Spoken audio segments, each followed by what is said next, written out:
Bom dia, senhor presidente, senhores deputados. Antes, porém, gostaria de manifestar aí meus votos de felicitações ao deputado Dirceu Dresch, que está de aniversário hoje, completando mais uma primavera. Vida longa, deputado, felicidades hoje e sempre. Ata da 75ª sessão ordinária da 4ª sessão legislativa da 18ª legislatura da Assembleia Legislativa do Estado de Santa Catarina, realizada em 10 de julho de 2018. Presidência, deputado Aldo Schneider e deputado Silvio Drevig. Secretarias, deputados Kennedy Nunes, Dirce Heidescheid e Maurício Skudlak.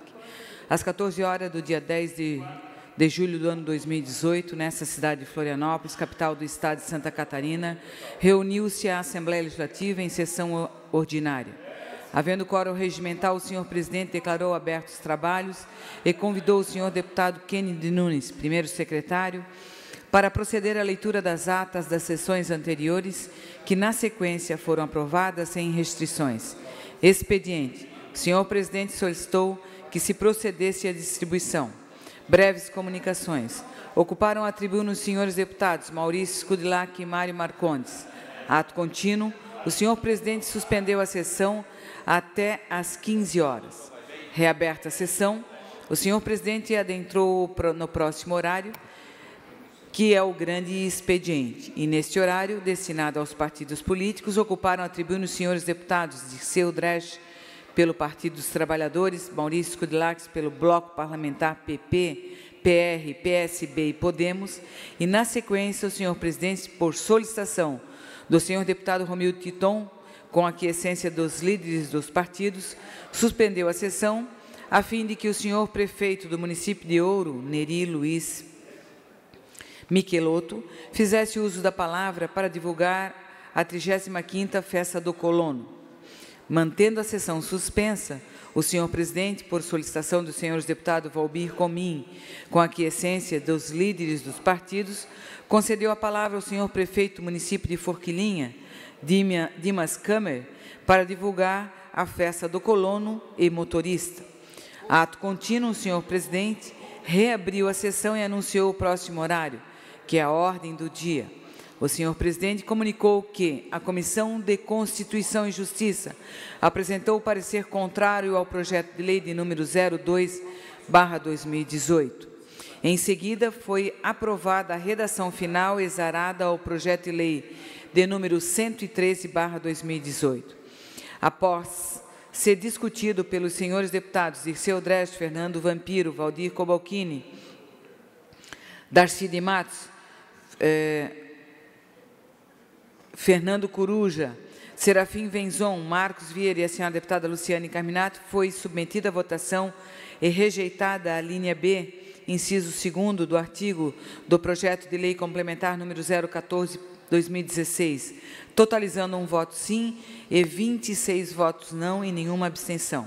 Logo após, foi submetida à votação em primeiro turno pelo processo nominal e aprovado o projeto de lei complementar de número 14/2016, sem prejuízo de deliberação anterior, tendo como votação 27 votos sim, nenhum voto não e nenhuma abstenção. Ainda foi discutido pelos senhores deputados Kennedy Nunes, Valdir Cobalcini, Dirceu Dresch, Serafim Venzon, Valmir Comim e a senhora deputada Luciane, logo após aprovado pelo voto nominal, em primeiro turno, o projeto de lei complementar 021/2018, totalizando 29 votos sim e nenhum voto não e nenhuma abstenção. Também foram aprovados, em segundo turno, os projetos de lei número 11/2018 e 113/2017, em primeiro turno, e o projeto de número 062/2018, bem como, em turno único, o projeto de lei número 0125/2018, com emenda modificativa. Foram aprovados os pedidos de informação de números 124 a 130/2018 e as moções de números 213 a 222 e 224/2018.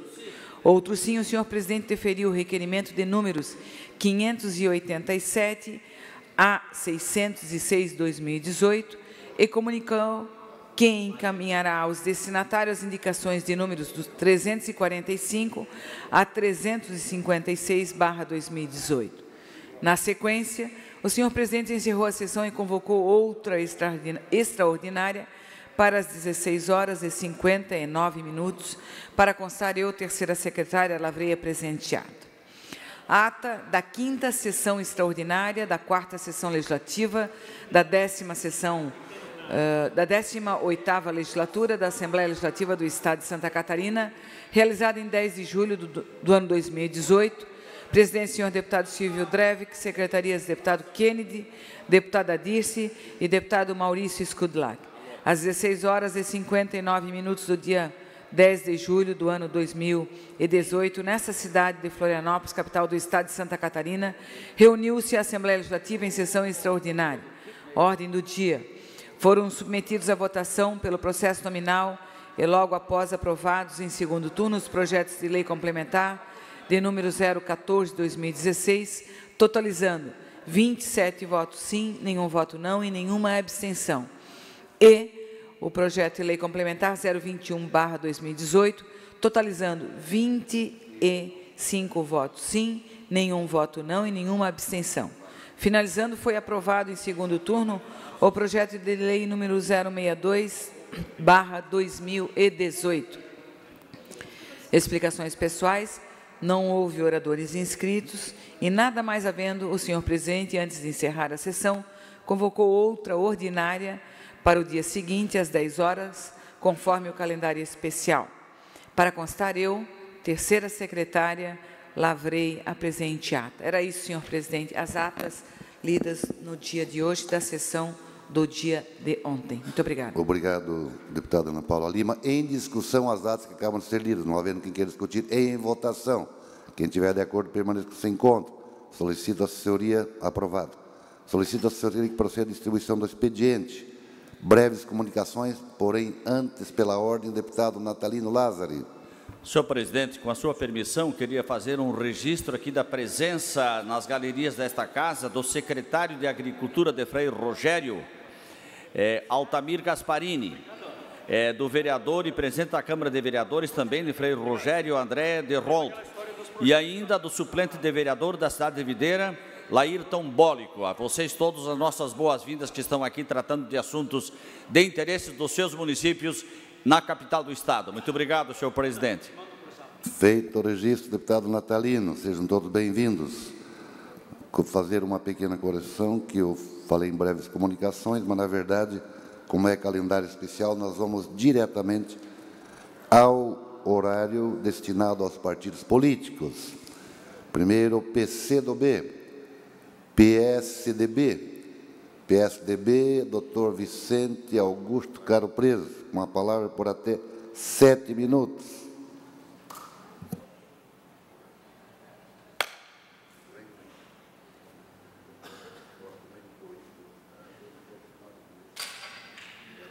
Senhor presidente, senhoras e senhores deputados, muito bom dia. Bom dia também às pessoas que estão nos ouvindo aí pela TVAL e por todos os meios de comunicação.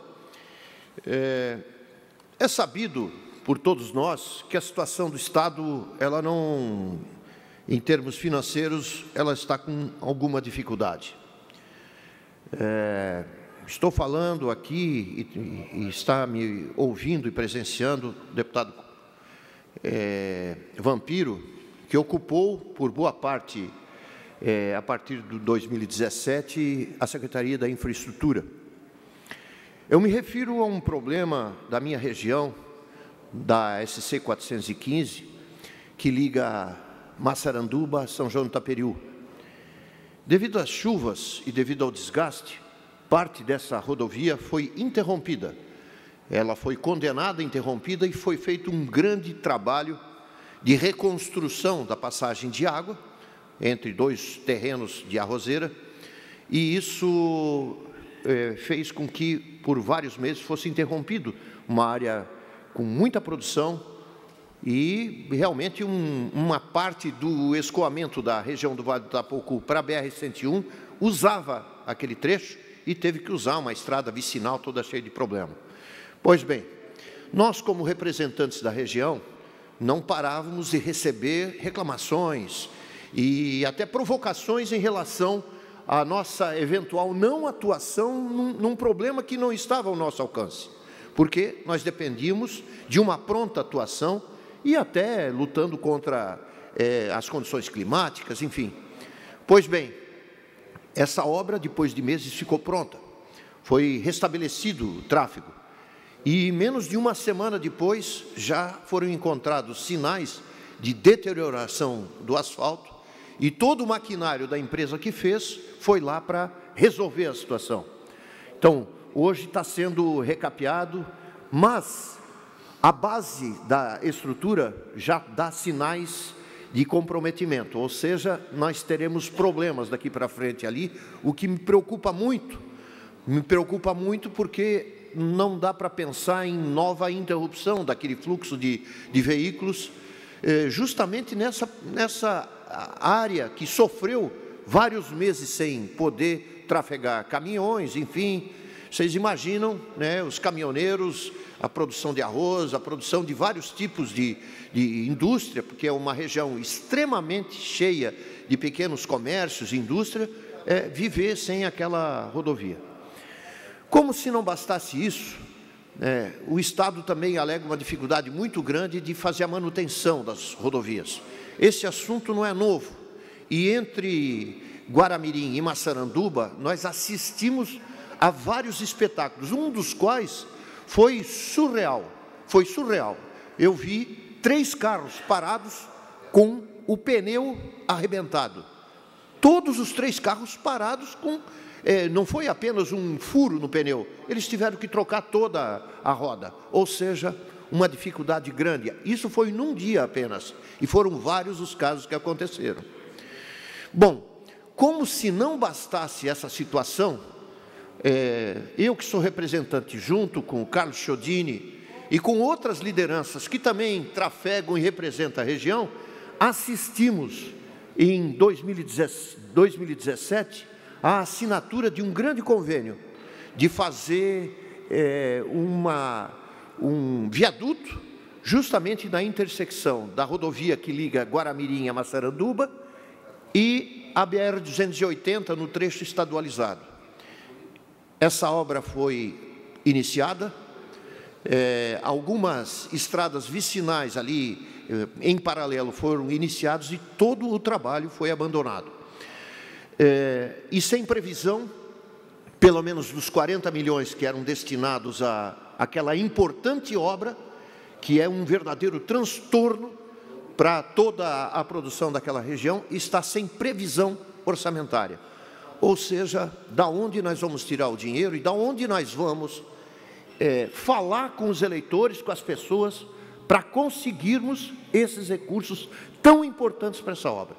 É realmente uma FAMEG, ou seja, uma entidade de universidade ali perto, onde foi feita a assinatura do convênio com todas as pompas, com todas as testemunhas, como diz, e não está pronto e não tem previsão orçamentária daquela obra importante acontecer. Então, a gente tem feito todos os esforços, falado com o amigo Paulo França, que está numa difícil missão no Estado, sem recursos, fazer a manutenção, quanto mais um empreendimento de obras novas, e a gente quer, e já está fazendo, ingerência junto às esferas federais para que ou a rodovia seja novamente federalizada, e consigamos recursos federais, ou então nós possamos convencer o atual governador ou o próximo governador a incluir os recursos necessários para 9,5 km de duplicação dessa importante rodovia que une Guaramirim a Jaraguá, mas que serve toda uma microrregião. Então, nós gostaríamos até que o pessoal de apoio apresentasse apenas duas transparências que mostram, ali, já lá, obras na pista, é uma parte abandonada, próximo ao viaduto que deveria estar sendo construído entre Guaramirim e Jaraguá, na intersecção com a SC que serve a Massaranduba, o próximo. E aí mais uma mostra, da situação dessa importante rodovia e a não previsão, isso que é o mais importante, a não previsão de recursos para essa importante obra. Então, está aí uma missão, né, uma missão para todos nós, seja federal, seja estadual, para a gente tirar isso do papel e fazer com que as pessoas sintam-se mais protegidas e o sistema produtivo da região possa seguir adiante. Muito obrigado. Na sequência, o PMDB, PSD, desculpa, Bloco Parlamentar, Progressistas, PL, PSB, Podemos, com a palavra o deputado Valmir Comim, por até 13 minutos.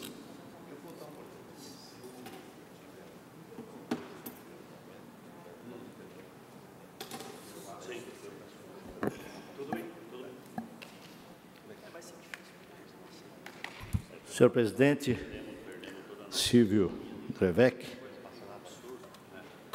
que preside essa sessão, senhores deputados, amigos da TVA, nossa Rádio Alesc Digital, telespectadores, faço uso da tribuna na manhã dessa quarta-feira, senhor presidente. Primeiro, para enaltecer a participação e o espírito que é peculiar do catarinense, o espírito abnegado de voluntariado. Aliás, Santa Catarina se distingue nas instâncias dos 295 municípios de ações que caracterizam a essência do ser humano, aquela do lado fraterno, de ter a capacidade de proporcionar gesto, de estender a mão. Aliás, quando o fazemos, muitos de nós achamos que o fazemos ao próximo, mas, na verdade, fazemos a nós mesmos, porque o universo conspira, e sempre a favor das pessoas do bem. E eu tive o privilégio de, na semana próxima passada, agora do domingo próximo passado, no sábado, aliás, de participar de um almoço festivo, uma feijoada, promovida pela Nossa Casa, Associação Nossa Casa de Criciúma, muito concorrido, por sinal. A Associação Beneficente Nossa Casa foi fundada em 5 de maio de 99 e inaugurada em 1º de setembro de 99, por um grupo de pessoas do município de Criciúma, devido à necessidade da existência de um lar para acolhimento de crianças e adolescentes com medida de proteção sempre que seus direitos reconhecidos por lei forem ameaçados ou violados. Em 18 anos de história, já foram acolhidas mais de 600 crianças. Somente nos últimos 2 anos foram acolhidas 51 crianças, sendo 36 tiveram a situação regularizada. A nossa casa oferece aproximadamente 120 atendimentos internos e externos por mês. Há 10 anos, a instituição tem sede própria e a sede oferece um espaço amplo, limpo e arejado, com quartos, salas, banheiros, cozinha, lavanderia, pátio e playground, adaptado às necessidades dos acolhidos. Entre as atividades e brincadeiras, as crianças e adolescentes desfrutam de um ambiente que oferece carinho e atenção, com atendimento e encaminhamento biopsicossocial, a fim de oferecer proteção integral ao desenvolvimento sadio das crianças e adolescentes. A nossa casa é formada por um time de colaboradores, como aqui falei, abnegados, voluntários, empenhados em oferecer às crianças e adolescentes atendidos um lar com o carinho e atenção que precisam. Atualmente, são 25 funcionários, sendo uma psicóloga, um assistente social, um técnico de enfermagem, 2 cozinheiras, um motorista, a secretária e demais colaboradores sociais. a entidade se mantém por meio de convênio governamental e principalmente com ajuda e doações provenientes da comunidade de Criciúma e toda a região. O objetivo principal é o acolhimento de crianças e adolescentes em situação de risco social, encaminhados pelo Conselho Tutelar, Juizado da Infância e Juventude, Polícia Civil e Militar, Curadora da Infância e Juventude, permanecendo na instituição por tempo indeterminado, até que, mediante determinação judicial, retorne às suas famílias de origem ou substitutas. A diretoria desta brilhante entidade é composta pela presidente Isabel Feijó, pela vice-presidente Juscelane Barbosa Marques, pelo tesoureiro Jair Bilésimo, pelo segundo tesoureiro Tiago Stangarlin, pelo primeiro secretário Marli Vitali e segundo secretário Regina Teixeira. Aliás, senhor presidente, na oportunidade, porque lá tiveram várias pessoas, empresários, todos os níveis, né, da sociedade, vários políticos que por lá também passaram, mas é impressionante o grau de dedicação que essas pessoas oferecem, que se dispõem, se doam em prol destas que mais precisam. E nós podemos presenciar lá, como por exemplo, o querido amigo Tiago Stangarlin, capitaneando a coordenação e a gestão dos chefes, porque eram vários chefes cozinhando vários tipos, né, de feijoada light e vários outros tipos. E a participação efetiva, inclusive, de jogadores, de profissionais que pelos campos do Criciúma, né, e da região passaram e que hoje conhecidos internacionalmente, doaram suas camisas com a sua rubrica para que fossem feitos lá os leilões como forma de poder ajudar, de contribuir nessa difícil missão, nessa difícil tarefa que é empreender lá na nossa casa. Criciúma tem uma característica particular, não só Criciúma, mas toda a região, e é impressionante como a sociedade ela é partícipe, ela é solícita quando percebe que à frente de uma entidade, querido amigo Minotto, há pessoas idôneas, pessoas comprometidas, desprendidas, pessoas que têm um espírito de voluntariado sem precedente, de poder propor, de poder ajudar, de poder dar um afago, um carinho, uma atenção, uma conversa reta, objetiva, a tantas pessoas que se consideram excluídas nas margens da nossa sociedade atual. E eu posso aqui dizer com muita propriedade o trabalho, por exemplo, que é destacado não só pela nossa casa, mas pela Casa Guido, que também são grandes guerreiros abnegados, as APAES, que exercem uma condição singular, sublime, a AMA, que desenvolve um trabalho com mais de 100 autistas, caracterizados não só no município de Criciúma, mas espraiado por toda a região, tanto a região carbonífera, quanto a MESC, quanto a própria Murel. O Asilo São Vicente, que vem desenvolvendo um trabalho, o querido amigo Casagrande e a sua diretoria. Aliás, precisamos enaltecer a todos aqueles que os antecederam, porque o trabalho lá é de excelência. Os quartos são coisa de clínica particular, de primeiro mundo, humanizado, com lavanderia, com cozinha, com espaço adequado, digno, arejado, para que os nossos idosos lá possam poder se estabelecer e ter lá o seu envelhecimento com a melhor dignidade e desenvolvendo uma capacidade de relacionamento com tantos outros, interagindo com as famílias, né, com todos os voluntários, com todos os agentes que por lá passam. Creio que é chegado o momento que nós precisamos parar de fazer de conta. E eu digo isso pela experiência que tive e obtive frente à Secretaria de Estado da Assistência Social, Trabalho e Habitação durante 1 ano, 1 mês e 4 dias.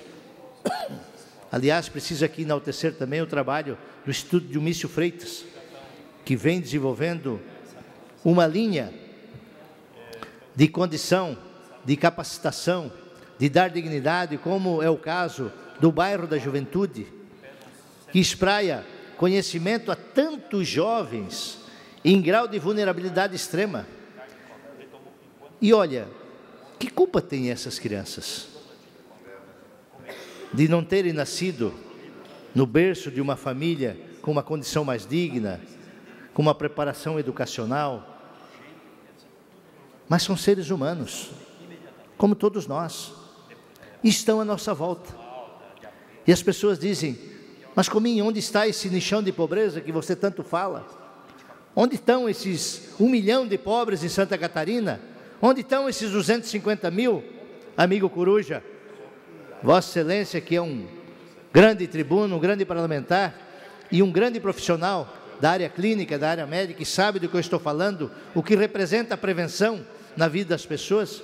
280 mil em grau de vulnerabilidade extrema, onde a renda familiar não ultrapassa R$80 por mês. Isso não vive, isso vegetam, estão na escuridão, na sombra, nas periferias, nos bolsões à nossa volta. E muitas vezes olhamos e não queremos enxergar, de fato. Por isso, existe uma posição muito forte e firme, não só da sociedade como um todo, mas de maneira especial os detentores de mandato, aqueles que têm a caneta, que têm a condição de fazer o planejamento, de discernir o comportamento orçamentário, de fazer a sua aplicabilidade de uma maneira adequada, que possa dar dignidade, resgatando o facho do vivente. E aqui eu falo de qualificação, porque foram fora e temas de debate aqui nesse plenário, acalorados, quando a ideia e a iniciativa do governo distinguir os SEDUPs a 19 escolas, num momento de estabilidade e de segurança jurídica que o país vive, de uma adequação, de uma readequação das demandas de oportunidade de emprego, onde o cidadão, mesmo aquele que tem a sua capacitação, ele precisa se readequar, precisa se modernizar, se atualizar com as estatísticas, com as novas tecnologias, para poder empreender, para poder enfrentar o dia a dia, dar um tratamento mais digno aos seus, levar uma comida com respeito e com trabalho, porque não existe segurança maior para o ser humano do que aquela em que você tem a oportunidade digna do emprego. Isso é estabelecer segurança.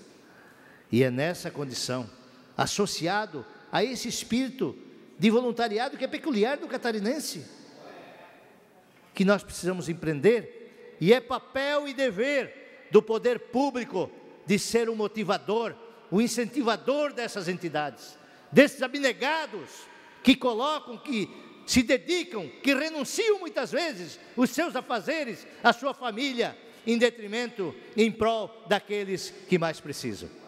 Parabéns à diretoria da nossa casa, parabéns a todos vocês por esse espírito de voluntariado sem precedente, singular, que oferecem um grande trabalho a essas crianças que tanto precisam do apoio do poder público e das pessoas de bem. Obrigado, senhor presidente. Obrigado, deputado Comim. Na sequência, o deputado Minuto usará o horário do PCdoB por 5 minutos. Senhor presidente, senhores deputados, falando em entidade, no pronunciamento do deputado Comim, eu quero aqui me recordar da última segunda-feira, onde o deputado Comim também participou, em comemoração aos 55 anos da Sociedade Esportiva e Recreativa Rui Barbosa, do município de Morro da Fumaça. Tivemos lá um encontro, uma sessão especial, importante, onde resgatou um pouco da sua história. E quero iniciar o meu pronunciamento, senhor presidente, fazendo aqui uma filósofa alemã, ao ser perguntada como ela definiria felicidade, respondeu o seguinte: dê uma bola a um garoto e você terá a melhor definição de felicidade.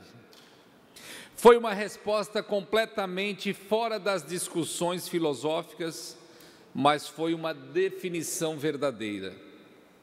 Um grupo de garotos, uma bola e um campinho.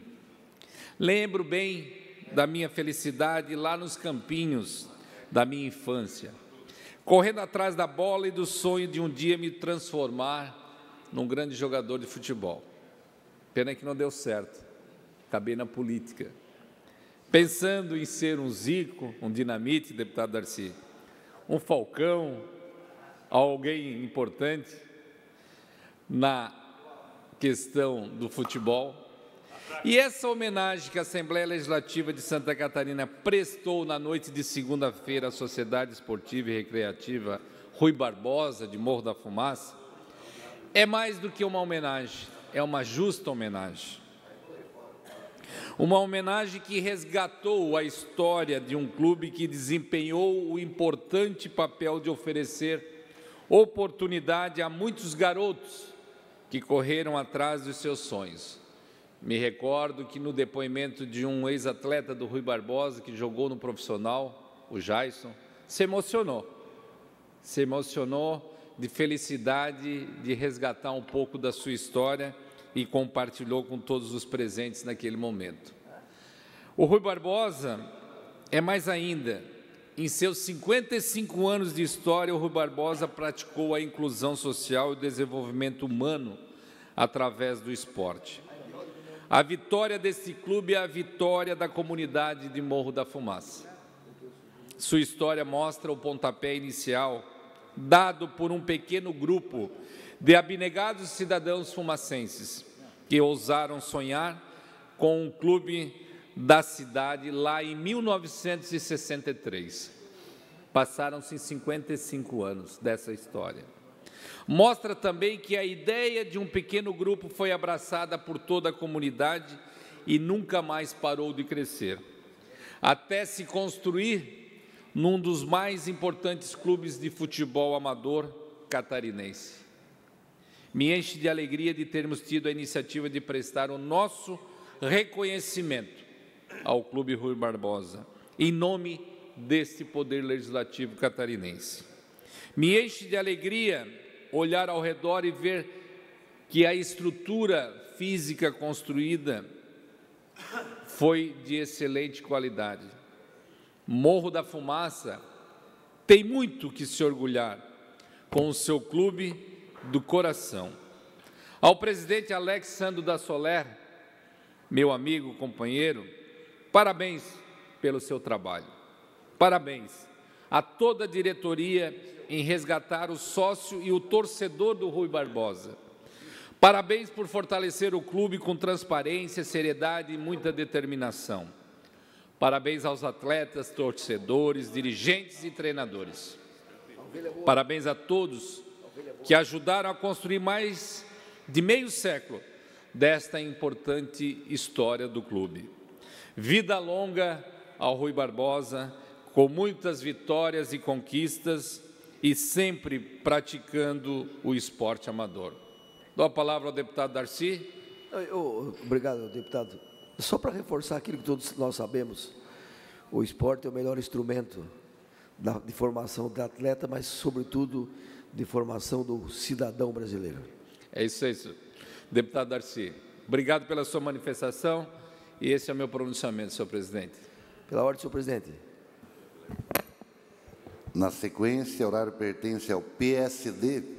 O deputado Darcy quer fazer uso ou somente pela ordem? Não, eu só quero observar que Vossa Excelência colocou a gravata errada no dia de hoje, porque outubro rosa, nós vamos a gravata rosa no outubro rosa. O senhor está um pouco antecipado, nós estamos em julho. Deputado. É que o meu trabalho ele é diariamente, independente da data de comemoração. Ah, muito bem. Por conta disso. Muito bem. O senhor se saiu muito bem, presidente. Presidente, se o senhor me permite, eu quero registrar o lançamento do Memórias de um Jornalista, Antônio Neves de Joinville, 50 anos de jornalismo, seu amigo também, um ícone da imprensa catarinense, com deficiência na sua mão, foi engraxate, veio do interior do Paraná e brilhou em Santa Catarina.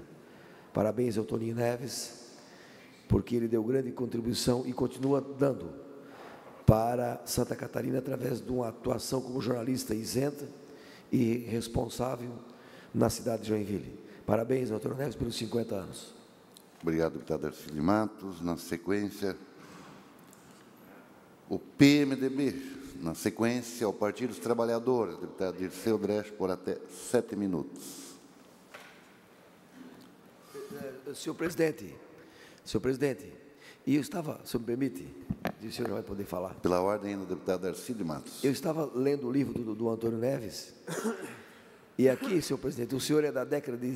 O senhor deve ter 50 anos, mais ou menos, né? Senhor presidente, e eu li aqui nesse livro, tem uma passagem do Bandido da Luz Vermelha. Todos conhecem no Brasil o Bandido da Luz Vermelha, que foi um dos poucos bandidos que ficou preso 30 anos. Que hoje o indivíduo passa pela cadeia, pela polícia 50 vezes e é solto. E aí eu tive a certeza de que muitos bandidos são vítimas do meio onde vive, porque ele era criado pelo tio, apanhava todos os dias, levava o dinheiro do engraxate para casa e não tinha comida, e o Toninho Neves dividia a marmita com ele. Eu estava lendo ontem à noite e me lembrei dessa história de que nós precisamos dar oportunidade para os nossos jovens, caso contrário, eles irão para o mundo do crime. Ontem à noite, Vossa Excelência ainda conseguiu fazer leitura. Admirado por Vossa Excelência ser um homem que gosta da leitura e às altas horas, né, ler. Faz bem para a mente. Agora sim, com a palavra, o deputado Dirceu Dresch, por até 7 minutos. Muito bem, senhor presidente. Quero agradecer essa oportunidade que a nossa bancada nos dá neste momento e, mais uma vez, ocupar esta tribuna e trazer a esta tribuna, como sempre fizemos, debates nacionais, debates estaduais, muitas vezes pautas municipalistas, né, de municípios catarinenses, mas no dia de hoje não posso deixar de ocupar esta tribuna aqui e não falar sobre uma situação nacional que está fervendo na conjuntura, que é o debate que aconteceu a partir de domingo, de uma decisão de um juiz federal de dar mandato ao ex-presidente Lula para poder sair da prisão, e este mandato foi desobedecido. Estou acompanhando o desenrolar deste processo todo, já há muito tempo, do que está acontecendo com o judiciário brasileiro, e cada vez mais perplexo. E eu vou reproduzir algumas falas aqui de lideranças nacionais sobre este fato, e eu quero repercutir aqui uma fala de um senador que não é do PT, mas o senador Requião, que chama o Sérgio Moro e o ministro e o juiz Gebran de ativistas infiltrados nas instituições, que usam manobras, segundo Requião, usam manobras, ilegalidades que servem para encobrir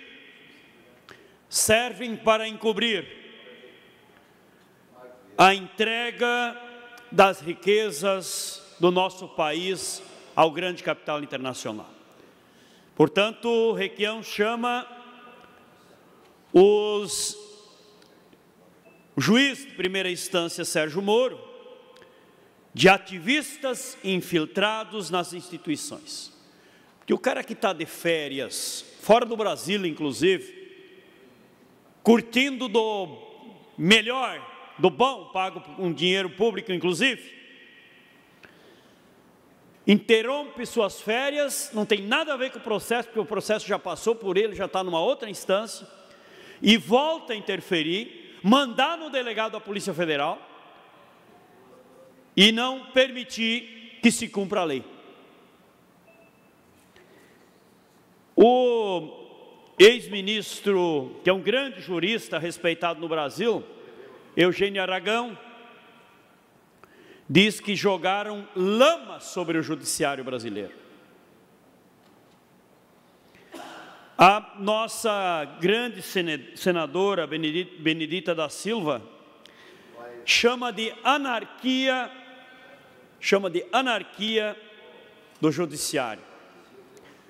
Então é muito triste este momento de exceção que nós vivemos, onde, e eu concordo com a senadora Benedita, é uma verdadeira anarquia vivida onde o juiz de primeira instância não obedece, não se submete a decisões e mais, faz toda uma articulação política, e o PT inclusive vai fazer uma representação da interferência do ministro da Justiça também, que interfere na Polícia Federal, manda o delegado a não cumprir uma decisão judicial.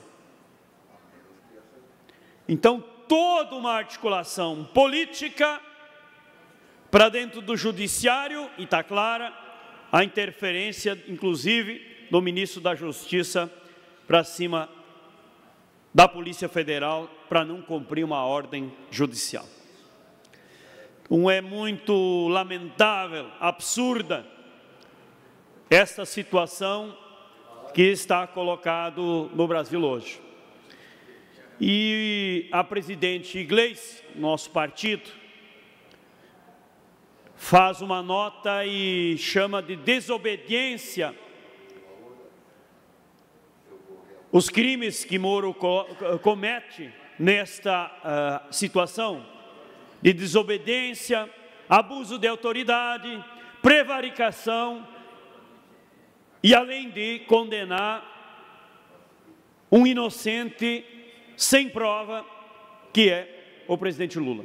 Então esta situação que nós vivemos no Brasil, que virou, como chama a senadora Benedita, uma anarquia do judiciário, e o ex-ministro Aragão diz que jogaram lama sobre o judiciário brasileiro. E por isso a população brasileira está totalmente desacreditada com que uma época se confiava que a justiça era verdadeiramente a justiça que podia se recorrer para ter os direitos de pessoas garantidos. Infelizmente, o processo de partidarização coordenada pelo juiz Sérgio Moro e agora o juiz da 4ª Região de Porto Alegre entra nesta partidarização e se junta ao ativismo judiciário, ao movimento partidário dentro do judiciário, que nós, de forma alguma, e nem o povo brasileiro pode aceitar.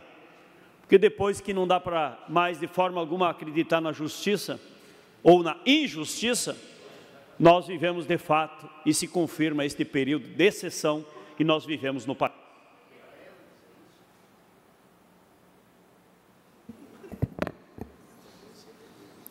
Fim do horário destinado aos partidos políticos, nós vamos para a ordem do dia.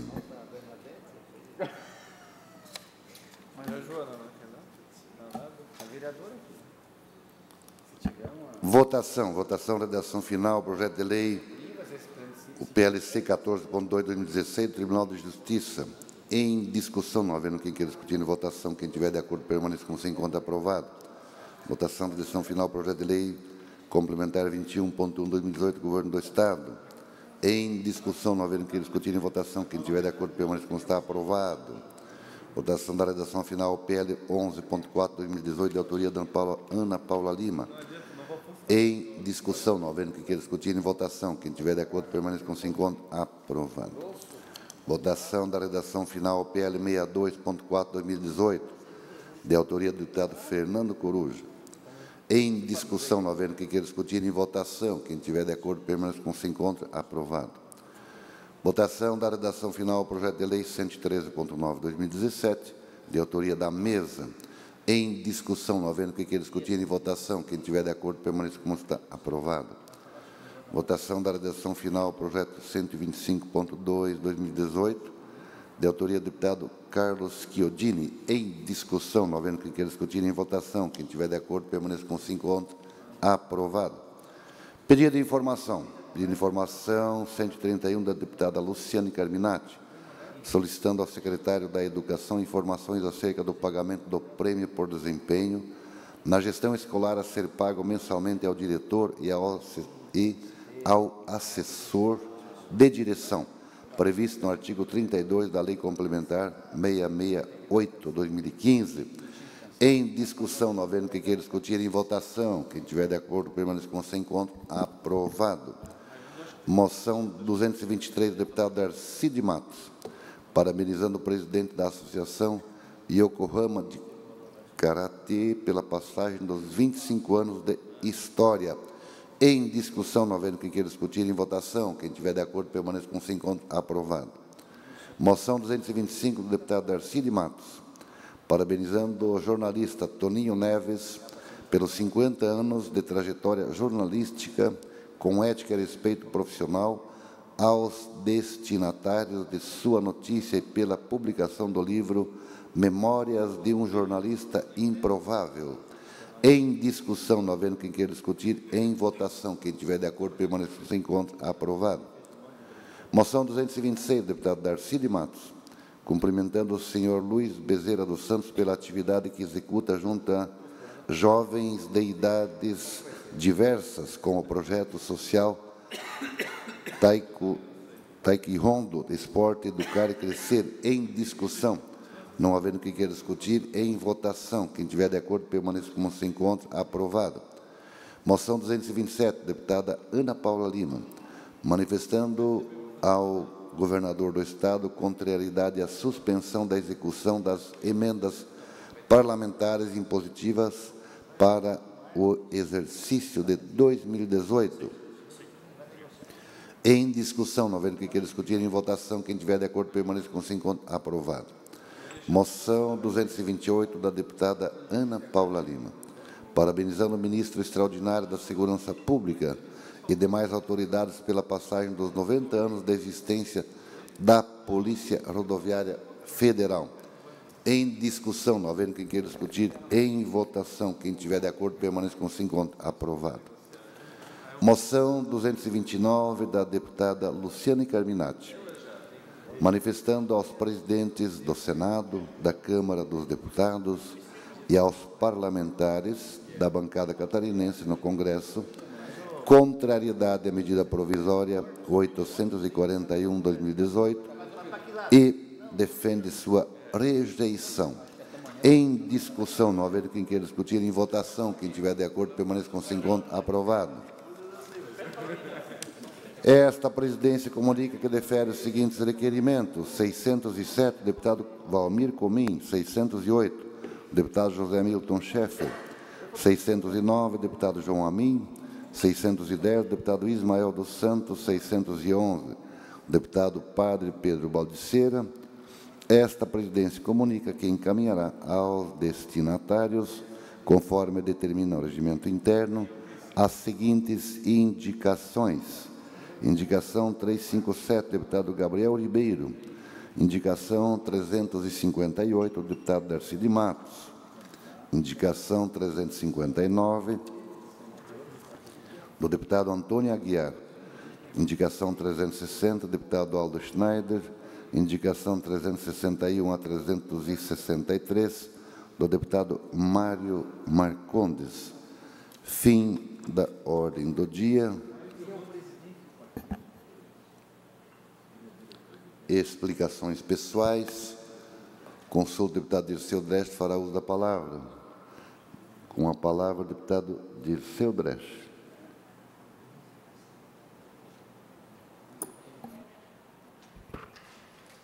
Eu vou aqui trazer essa tribuna, saudando a todos que nos acompanham, os senhores deputados e deputadas. Vou trazer essa tribuna hoje um assunto muito preocupante aqui na Grande Florianópolis e em Santa Catarina, que são as ocupações urbanas e o motivo que elas estão acontecendo. Na última segunda-feira à noite, a Comissão de Direitos Humanos, que eu quero agradecer ao nosso presidente Fernando Coruja e aos demais membros que permitiram a realização desta audiência pública por nossa indicação, fizemos uma bela audiência pública.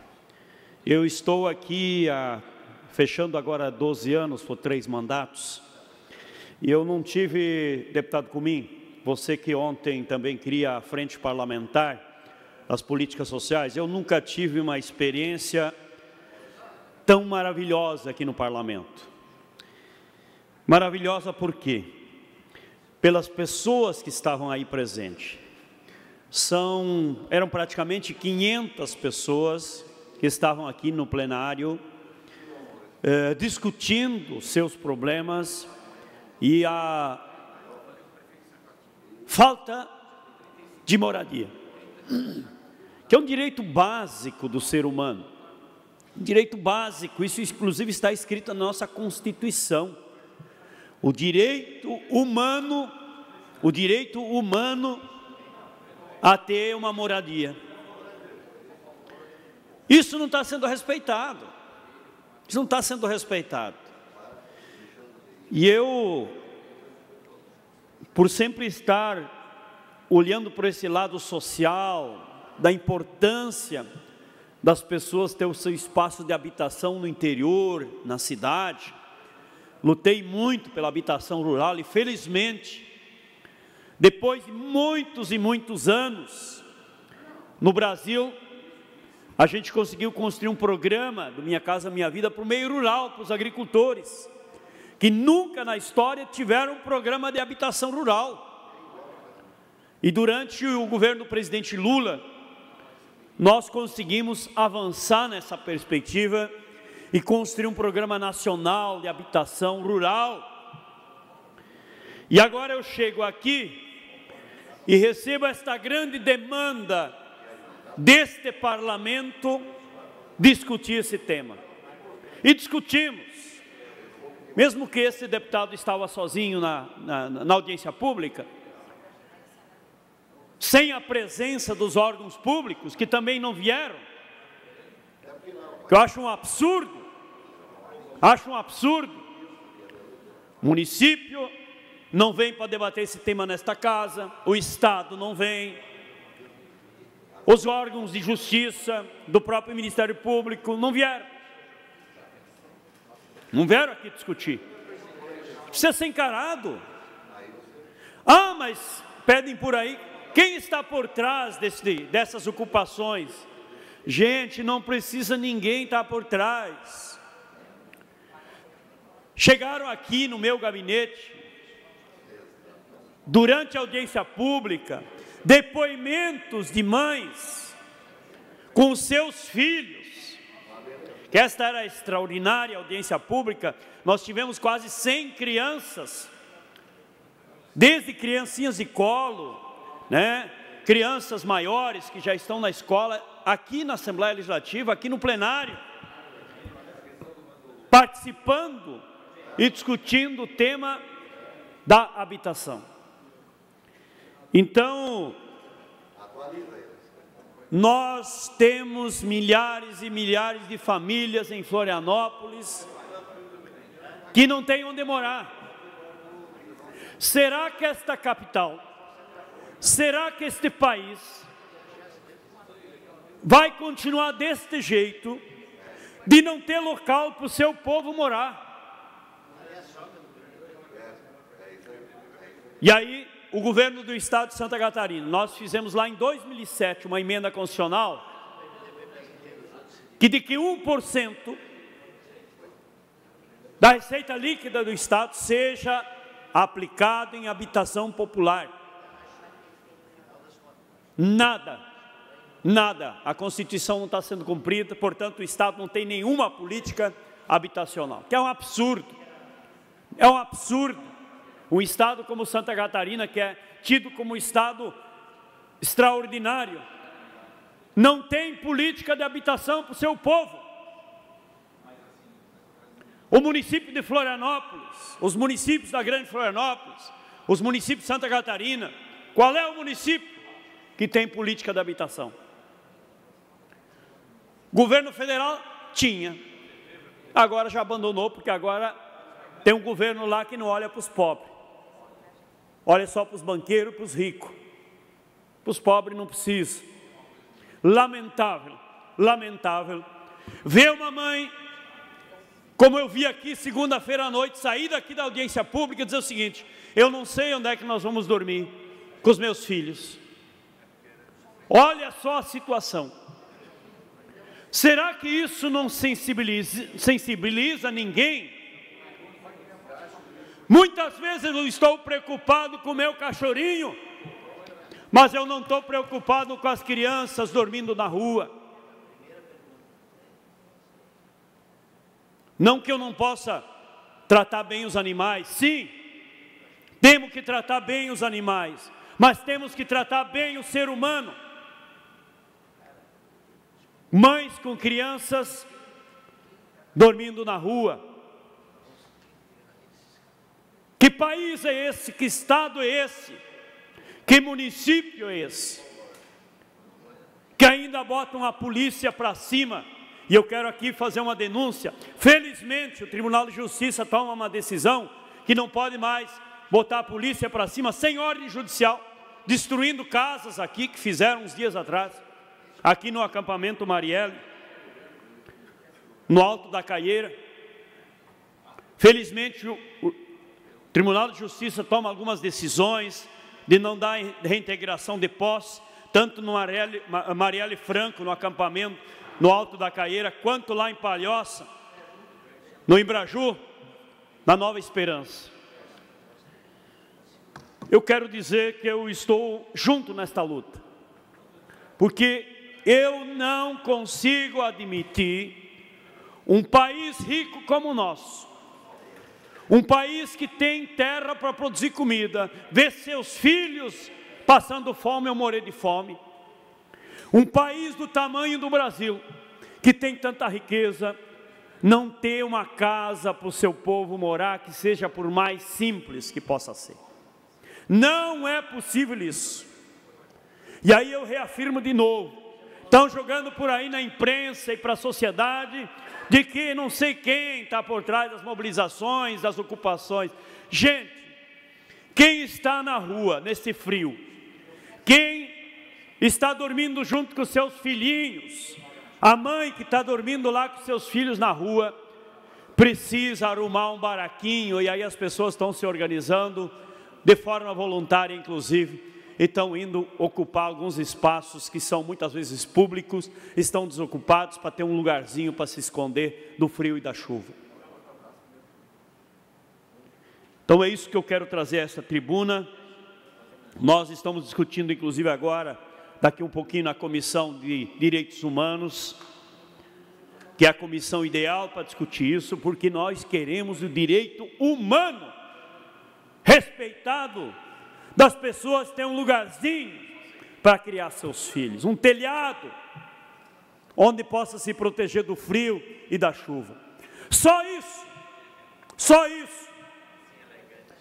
Enquanto esse país está se transformando cada vez mais no campeão mundial de concentração de renda, onde alguns não sabem o que tem, e uma das concentrações de renda maior é na área habitacional, no controle do espaço urbano das nossas cidades. E não é diferente aqui em Florianópolis, como em tantos outros lugares. Isso tem que ser quebrado, isso tem que ser destruído, para que as pessoas possam ter o seu espaço para morar. Florianópolis não pode ser uma capital que não tenha espaço para os seus trabalhadores, seus filhos. E quem constrói essa sociedade, quem trabalha na construção civil e constrói os prédios dos outros, não tem um lugar para morar. Não é esse o país que eu quero. Não é isso que eu quero construir aqui nesse parlamento. Por isso que eu quero exigir do Estado, quero exigir do município, cobrar do governo federal uma política habitacional. Mais um minuto. Quero cobrar, sempre que eu tiver voz e vez em algum lugar para falar, vou estar nesta luta junto com o povo. Porque o que me trouxe para a luta nos anos 80 foi justamente eu, como agricultor, produzindo o que nós temos produzindo na agricultura, a condição que nós temos de produzir, ver crianças morrendo de fome. Não é por causa de falta de alimento, nunca foi por falta de alimento que as crianças morrem de fome. É por falta de condições de acesso, porque a comida, o alimento virou uma mercadoria, e uma mercadoria cara porque está na mão dos grandes capitalistas e por isso os pobres não têm acesso a essa alimentação. Então esse é o desafio que nós temos aqui no nosso estado de Santa Catarina e vamos estar juntos nesta luta para que o povo brasileiro e o povo catarinense possa ter um lugarzinho para se proteger do frio e da chuva. Não havendo mais oradores inscritos, esta presidência, antes de encerrar a sessão, convoca a outra ordinária para horário regimental. Está encerrada a sessão.